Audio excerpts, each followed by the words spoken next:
केमिति थिला एमिति हेला मो गाँ गहलीर कथाटे कहूँ कौन थिला कौन हेला ना गाँ को जिते बड़े आसुथिले किछि झियो पुओ मिसी बुलिबाकू आम गाँ को आमे सेते बड़े झियो मानकू भौणी अपा पिउसी माउसी भाई ददा काका बुली आछचंदी बुली आमे एमिति संपर्कर संबोधन करी सेमानकू डाकुथुलु। किंतु एबे समय बदली गला कारण जुग अनुसार लोक भोग करुछंती। एबे जहाकू जीए देखिला केवल माल ए मालटा चोखा अच्छी रे आम गाँ को मस्त मालटा आसी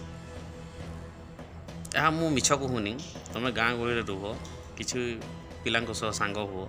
तापर देख से पिला माने से गाँ को जो झील भी आसुना कहीं भौणीटे आसी कि मौसीटे कि पिउसीटे बोली कहीं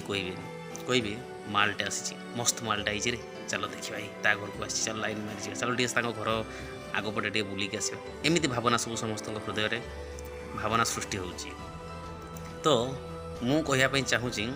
केमिति थिला एमिति हेला। तो भिडियोटी को शेष पर्यंत देखंतु। मोर गाँ गाँवली जंगली कथा यूट्यूब चैनल को सब्सक्राइब करि नथिले सब्सक्राइब करि नियंतु। तले थिबा बेल आइकन टी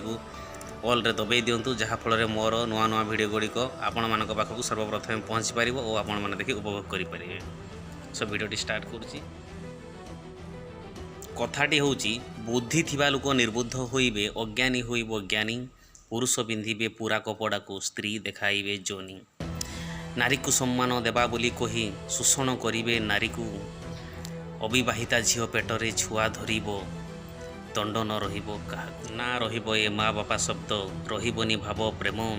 पापी कहूथिबो साधुटीए मु निर्दोषी भेटिबो जम समय थिला स्त्री को छाड़ी अन्य समस्त को माँ बापा काका खुड़ी मौसा मौसी दादा दादी एमती माने शब्द डाकी संबोधन करुले एवं सम्मान दौले। किंतु एबे सब मान सम्मान सब आउ नाही सब किसी मिसी गलानी आउ भाव प्रेम किसी नाही भाई भाई रे हणा कटा भाउज को नहीं गला दिवर एमती सब दुनिया दृश्य देखा मिलूँ। समय आसब बापा शब्दर और माँ शब्दर नाम भी मिसीज यह कथार दर्शाई कारण माँ बापा को भी आ पुत्र मान भल पाऊना अनाथ आश्रम नहीं छाड़ी आसुँच। सो आपण मानकर मतामत कौन मत निश्चित जनइबे और आपन को केते दूर ठीक लगुच केते दूर भूल